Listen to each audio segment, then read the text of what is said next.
Assalamualaikum warahmatullahi wabarakatuh. Saya akan mempresentasikan materi saya, yaitu sumber daya manusia dan tenaga kerja. Nah, di mana sumber daya manusia itu mengacu kepada semua individu yang bekerja di suatu organisasi atau bekerja di suatu perusahaan. Nah, dia menyumbangkan keterampilan, pengetahuan, dan kemampuan mereka untuk mencapai tujuan bersama atau untuk memajukan suatu perusahaan. Itu yang dikatakan SDM. Nah, SDM ini berfokus untuk mengelola orang dalam organisasi, termasuk rekrutmen, pelatihan, pengembangan, evaluasi kerja, kompensasi, dan hubungan kerja. Nah, tujuannya itu untuk memaksimalkan itu produktivitas, kepuasan karyawan, dan memastikan pengembangan keterampilan mereka dan menciptakan lingkungan yang sehat dan produktif.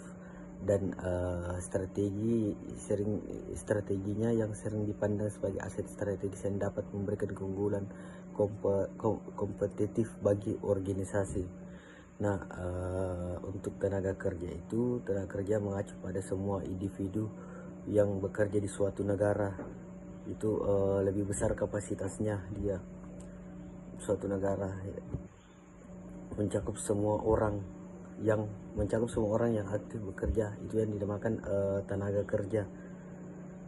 Konsep tenaga kerja lebih luas, mencakup aspek ekonomi dan sosial dari semua pekerjaan yang melibatkan analisis pasar, tingkat pengangguran, kondisi kerja, dan regulasi tenaga kerja. Nah, fokusnya pada pemanfaatan tenaga kerja secara efisien dalam ekonomi kebijakan ketenaga kerjaan dan kesejahteraan tenaga kerja.